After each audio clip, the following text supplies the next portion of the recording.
Hello and welcome to Inderes TV. NYAB published its Q3 earnings report today, and here with me to discuss it, I have the CEO Johan Larsson. Welcome. Thank you. All right, Johan, you have been joining us at Inderes TV for a couple of times now, and we have talked about the quarterly reports as well as other topics in these videos. But for viewers that may not heard of NYAB before, could you just give a brief introduction to you as a company, but also maybe more importantly, why NYAB is able to consistently have a higher margin than the industry as a whole? Yeah, okay. First of all, NYAB has been on a organic growth journey a bit longer than a decade since we founded the company. It's been private until 2022, and we then got listed on Nasdaq Helsinki after a reverse takeover and moved to the Stockholm Stock Exchange in June 2024. We address energy and infrastructure market, have a good understanding of heavy Swedish space industry and deliver a lot of services to them. And that's pretty much who and how we are. And the reason why we can maintain healthy and strong margins and have a quite fundamental long-term growth, a sustainable growth, stems from our business model, where we have like 85% white collars, only 15% blue collars, and that we have a low capex. We don't own much of our own machinery or asphalt equipment or concrete stuff like that. So we are made in a way, really, which I have explained many times to the market, that when we have a growth of approximately 20 to 25% in that region, then it's optimal from margin perspective. And then when we are at that level, we have shown for many years that we have a EBIT margin in the region of 10 in the good quarters. We have quite strong seasonality, so in Q3 and Q4. And even now, when we go on a extremely high growth, like 67% in the quarter for Swedish civil engineering, we still remain a margin of 7.5%. But that's the quick answer to your question. All right. And as you mentioned, you operate across different sectors, and you also serve both the public and the private sector. When we look at this mix, what would you say is the optimal balance between segments in terms of risk and profitability? Is there a structure that you consider most sustainable over time? I wouldn't say that. I mean, we follow the market. I would say that over time we try to be around and in the level of 50-50 between public and private. And I think that's a preferable position. But then for natural reasons we follow the markets. When you have a hardship in economic times, in macroeconomics and such, it tend to increase in public and the other way around. But we think about it. We don't steer our company from it, but it is of importance to have a spread. And over time we try to be around 50-50, but I mean, it doesn't really matter if one year is 75% and 25%, but what we know for sure is that when that happens, we move towards the 50-50. We move in that direction after a year like that. I see. And if we turn our focus to the Q3 report that you released this morning, we could see that you deliver high revenue growth and stable margins. How would you summarize the quarter as a whole? What stood out to you, and could you say anything where you see areas of improvements from the quarter? Yeah, I would say that we see areas of improvement pretty much all over the company. It's a ongoing work. But what stands out is, of course, the consulting margin, that it's up to 4.5%. Very happy with that. We acquired a company that had like 2.9 to 3% EBIT margin over time. So we are making steady improvements in that business, and the Finnish civil engineering had quite good margins as well. I think it was 8.3% EBIT, which is really good for the Finnish market, because Finland has structural lower margins than we have in Sweden. So that stand out, of course, together with the growth. I mean, it's a 60% growth in the quarter, 32% organic.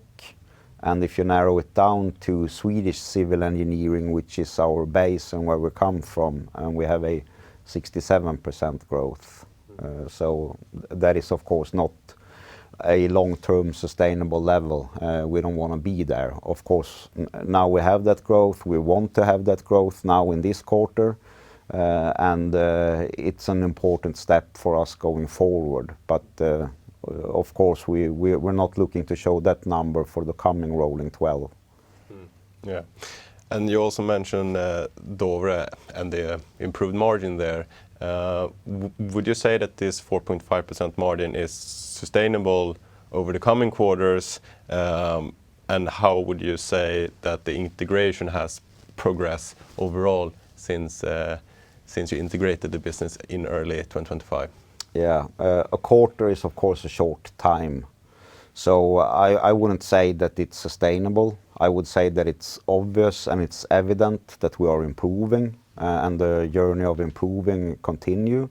And long term, we want our consulting business to be a contributor to our long-term financial goals, which is reaching 7.5% EBIT.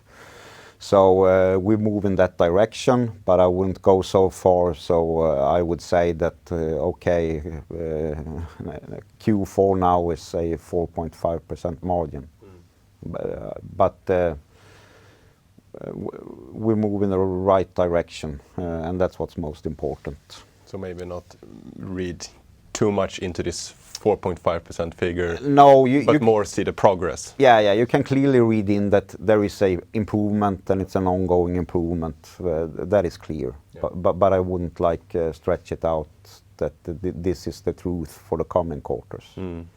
And in the report, we saw that the order intake was a bit lower than a year ago, and also that the book-to-bill ratio came down a bit.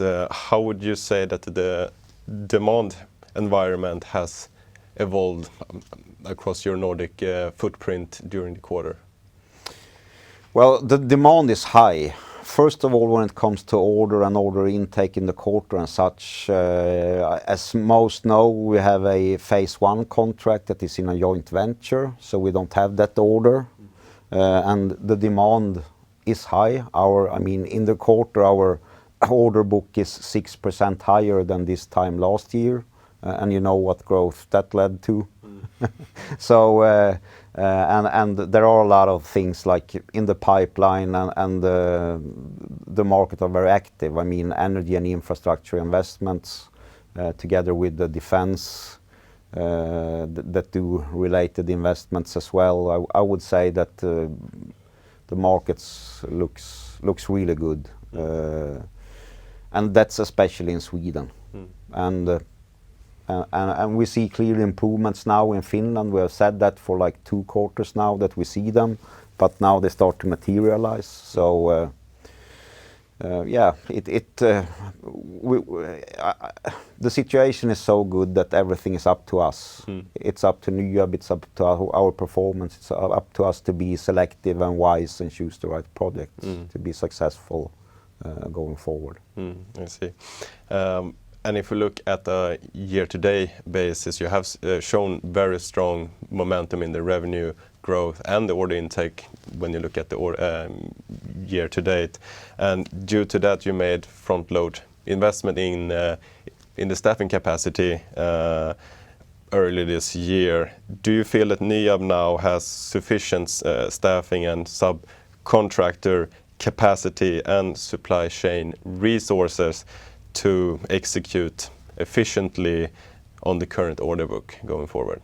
Or do you see areas where you want to increase capacity even more for the coming quarters? No, not really. I would say that we have taken a huge step this year when it comes to our core business, and we have built ourselves for a higher volume, and that's what you see in our growth now. So I mean, it's the hit on the margin for us now are not there for the coming year, and that is of course our plan. So I think we're in a really good and strong position. So now we just have to deliver and prove it. Yeah, all right. And if we look at the order book more closely, are you satisfied with the current composition in terms of sector exposure, the customer mix, and also the execution timeline heading into 2026? Or are there any areas where you would like to strengthen before the year end? First, from where we stand now, we are really happy. We are extremely selective. I mean, the demand of our services are on a level that we could exceed 100% growth annually without having to lower our price. But that wouldn't be too wise in the long run. So, I mean, we are extremely selective. We always have been, and I would say that there are areas that we are looking for the right type of contracts with the right type of client still, and there are 2 months left of this year, and of course there will be new contracts and deals, and some of them will be announced. It's not harder than that. Okay. And related to this, does the current order backlog give you confidence in reaching your 7.5% EBIT target already in 2026, or do you see that this will take longer time?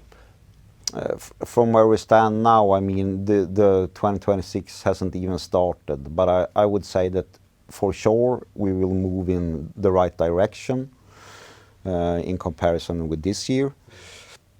So, and I wouldn't hold it as in any way impossible. I mean, when we started this year, I was quite clear that we need more or less a miracle to reach 7.5% due to the dilution of the margin in our consulting business that is now improving, and I also knew that we will have a higher growth than what's optimal from margin perspective. But coming year, both those items are in the right direction for a better margin. So it's not in any way impossible, but only thing I can promise is that my clear belief is that we will have a significant margin improvement in comparison with 2025 in 2026. But if we go all the way, it remains to be seen. All right. And you have previously highlighted NYAB's relatively cautious approach to debt, and given the large platform acquisitions that you made earlier this year through Dovre, how do you view additional M&A at this stage? Are there any specific areas or capabilities where an acquisition would make sense for you in the near term? I would say not like a bigger acquisition or a platform investment. I don't see that in the close near time. But it's constantly ongoing. We are looking, talking, thinking, and Things can happen, of course, with our strong free cash flow. We can maneuver, and we look at different sorts of business as well related to capital allocation. We will see. But could you say anything if there are any specific sectors that you want to strengthen your capabilities in, or increase your presence in a local region or in any geography? Yeah, I don't see any new geographies at the moment. I think that we have Sweden, Finland, Norway as our main markets, and we have a lot of work to do there.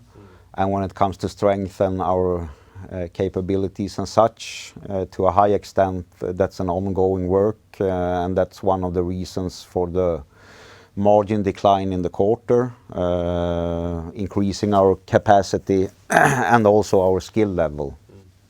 So for that reason, there won't be any M&As. But of course, all of a sudden, the right niche company with the right owner fits in very well and can help us with our organic growth through their special competences and such. So, but, I see. Yeah. And lastly, what do you think investors should watch in the coming quarters when it comes to NYAB? In the coming quarters, I think that they should, as always, look at our order intake, what type of contract type, and the size, and that gives a good indication of where we are going. And I think that the market by now also might start to show us some trust that when we do an acquisition, we have the capability to margin improve it if we say that we will. And I think that the market also can believe that we deliver a EBIT on our ongoing business. So we have done that for 13 years. So I feel quite comfortable with that. So I would follow those. All right. Johan, thank you so much for joining me today, and thank you for watching.